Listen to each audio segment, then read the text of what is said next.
존경하는 국민 여러분, 자유한국당 포항 북구 출신 김정재 의원입니다. 먼저 공수처법 무기명 투표 방식 변경 요청에 대해 한 말씀 드리고자 합니다. 문희상 의장님을 비롯한 여기 계신 모든 의원님들이 임기가 시작될 때 본회의장에서 선서를 하셨습니다. 국가 이익을 우선으로 하여 국회의원의 직무를 양심에 따라 수행한다고 국민 앞에 선서했습니다. 모두들 기억하고 계시리라 생각합니다. 문희상 국회의장님, 그리고 민주당 의원님들, 지금 국가 이익을 우선으로 하고 계십니까? 지금 진정 양심에 따라 직무를 수행하고 계십니까? 행여 의장님은 아들의 공천을 우선으로, 민주당 의원님들은 본인의 공천을 우선으로 양심이 아닌 청와대의 하명에 따라 직무를 수행하고 계시지는 않습니까? 의원님들은 모두 아니라고 하시겠지만 지난 예산안과 선거법을 날치게 했던 여러분들의 행동을 보면 그 속에서 국가 이익이나 양심 따위는 눈꼽만큼도 찾아볼 수 없었습니다. 민주당이 기명투표를 고집하는 이유는 오직 하나입니다. 나는 청와대의 하명에 잘 따르고 있다. 청와대와 당 지도부에 눈도장을 찍기 위한 것입니다. 우리의 사법체계를 말살시키는 공수처법이 청와대 눈도장 용도로 쓰인다는 현실이 그저 비참할 뿐입니다. 민주당 의원님들, 고충을 모르는 바가 아닙니다. 선거가 코앞에 닥친 상황에서 청와대가 그리도 바라던 공수처법에 반대하기가 쉬운 일만은 아닐 것입니다. 법조 전문가들이, 언론이, 그리고 국민이 아무리 안 된다 해도 공천권을 쥐고 있는 청와대와 당 지도부의 뜻을 거역하기란 쉬운 일이 결코 아닐 것입니다. 하지만 우리는 정권의 이익이 아닌 국가의 이익을 우선하겠다고 선서했습니다. 또 청와대의 하명이 아닌 양심에 따라 일하겠나라고 선서했습니다. 때문에 청와대를 향한 여러분의 눈도장에 집착하지 말고 국가 이익을 위한 양심을 발휘해 달라는 것입니다. 여러분의 양심이 공수처법을 진정 원한다면 무기명 투표에서도 공수처법 찬성을 누르면 될 것입니다. 그것이 그리도 어려운 일입니까? 여러분의 양심을 청와대의 하명으로부터 해방시키기 위해서라도 공수처법은 반드시 무기명 투표로 처리되어야 할 것입니다.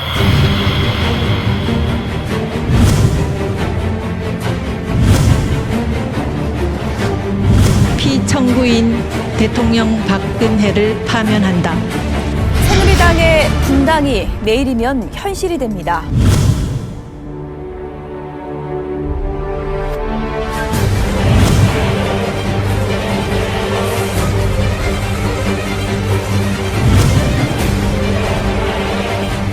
여러분, 정말 단 한 번도 들어보지 못한 일들이 지금 이 나라 대한민국에서 자행되고 있습니다.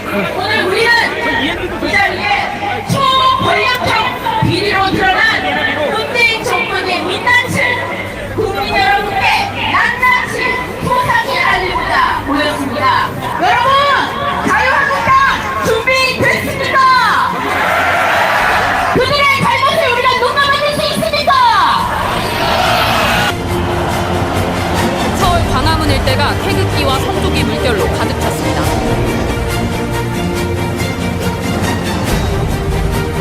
보도 영상을 분석해 연루자들의 혐의점을 명확히 가리는 데 집중하고 있습니다. 2번에 걸쳐 의원들에게 소환 통보를 보냈습니다.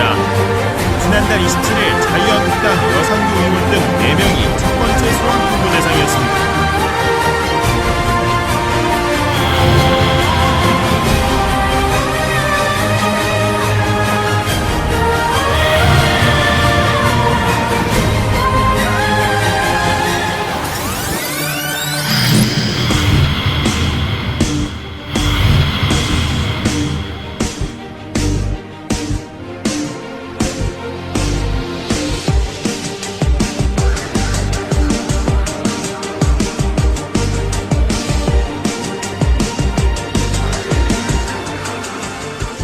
우리가 포항지진특별법을 만들고자 하는 이유는 피해 주민들의 삶을 하루라도 빨리 지진 이전의 삶으로 돌려놓기 위한 것입니다. 보상이 됐건 지원이 됐건 포항 지진이 인재로 밝혀진 만큼 그 실질적인 피해를 정부가 보전해주면 그만인 것입니다. 지진의 원인이 된 지열발전 사업을 추진한 국가와 정부가 져야 할 마땅한 책임입니다. 저와 지진 피해 주민들이 지원이 아닌 보상을 원하는 이유도 바로 그것입니다. 법안 소위에 제가 직접 들어갑니다. 제가 직접 들어가야 그 안에서 목소리를 낼 수 있고 의원님들도 설득할 수 있고 이게 얼마나 필요하고 간절하고 절실한지를 제가 알려드릴 수가 있습니다. 나는 피해를 받지 않았지만 이분들과 함께 한다는 우리 포항 시민들의 따뜻한 마음이 있었기에 우리가 여기까지 올 수 있지 않았나 싶습니다.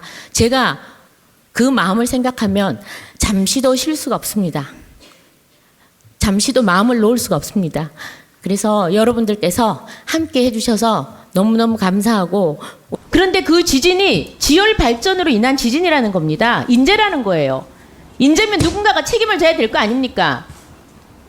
옆집 아저씨가 책임져야 됩니까? 이 사업을 발주를 안 한 포항시가 책임을 져야 됩니까? 국가에서 발주를 했잖아요. 국가에서 발주를 했으면 당연히 국가가 책임을 져야 되는 거 아닙니까?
물론 그 처벌 규정이 없어서 문제이긴 합니다만 이번에 이건 정당한 예비비 지출이 아니기 때문에 저희가 승인을 해줄 수가 없습니다. 징벌적 차원에서 향후 2020년 관련 예산을 삭감하겠습니다. 과연 민생 현장에서 고군분투하는 대한민국 국민들이 그 말에 동의를 할 수 있을까요?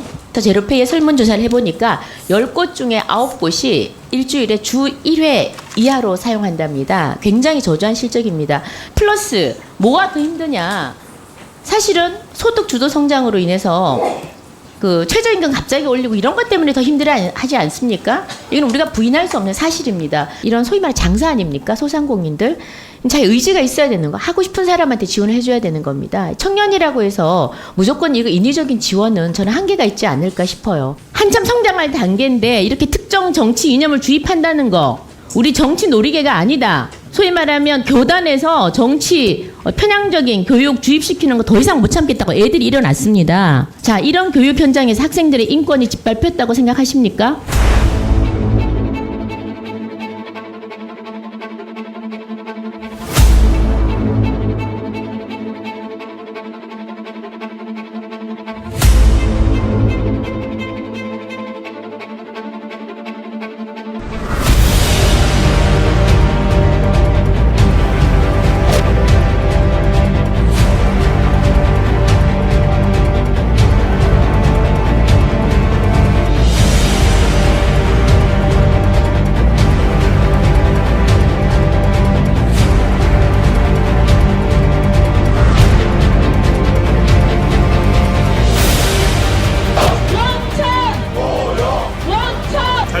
민주당은 야당을 겨냥한 보통 정당한 이유 없이 세 번째 출석 요구까지 불응하면 경찰은 체포영장을 신청합니다.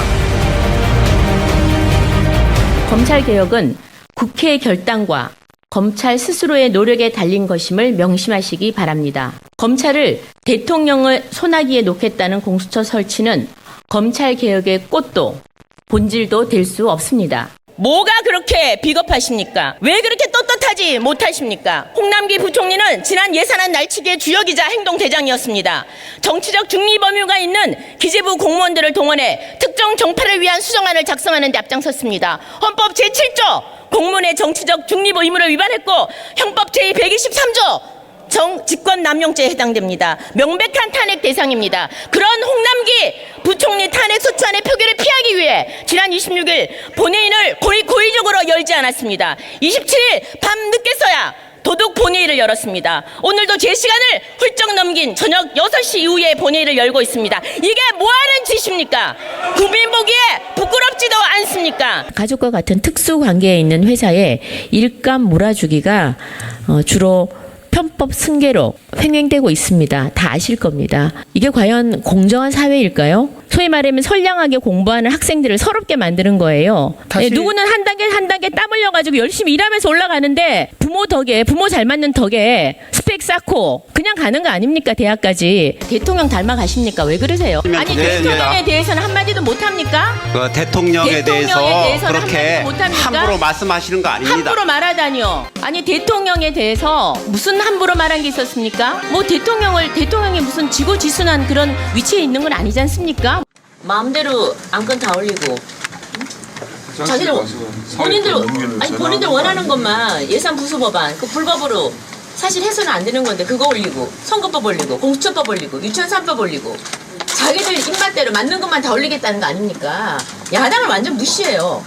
민생 법안은요.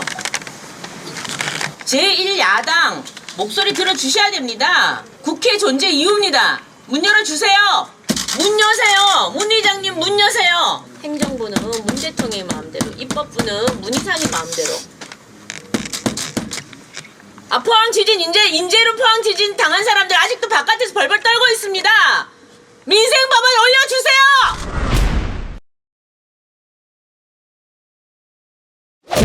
많은 문제들이 불거졌더라면 전 당연히 지금이라도 자진 사퇴를 하는 것이 맞다고 보고요. 소위 말해 위선자 조국의 소위 민낯을 드러내는 그런 자리가 돼야 되지 않나 싶습니다. 지금도 보면은 어떻게 저런 위선과 거짓에 찬 사람이 지금 국민들 앞에서 검찰 개혁을 얘기하는지 모르겠습니다. 이번 조국 사태는 저는 좌우의 문제도 아니고 보수 진보의 문제도 아니라고 생각합니다. 이것은 저는 상식의 문제고 그다음에 우리 사회 정의의 문제고 윤리의 문제라고 생각을 합니다. 내용이 최순실 정유라면 모든 게 다 통할 것 같습니까? 그거 적폐를 몰면 민주당이 이제 살아남을 것 같습니까? 이 사건도요 못지 않습니다. 사모펀드, 공동학원 국민들이 웃습니다. 지역구 안 가보세요? 지역구에 지금 가게들이 임대 줄줄이 문을 닫고 있어요. 지금 울고 있습니다. 피눈물을 흘리고 있어요. 어떻게 이런 말을 할 수가 있습니까? 불이익을 감수하겠다는 자세로 했던 이유는 먼저 불법 사보임이 있었고 이 선거법 패스트트랙은 분명히 의회 민주주의에 반하는 것이었습니다. 분명히 불법임에도 알고도 국회의원들이 그거를 묵인하고 그냥 넘어간다면 자기 보신만 하겠다.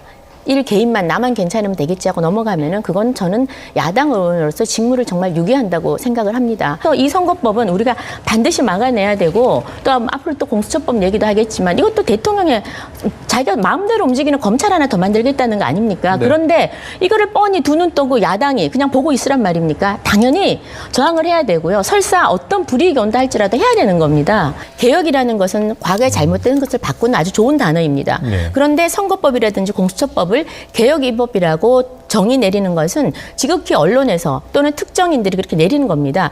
국민들에게 계속 그렇게 호도 보도를 하는 거죠. 적어도 이 선거법은 어느 국민도 이렇게 만들으라고 하지 않았습니다.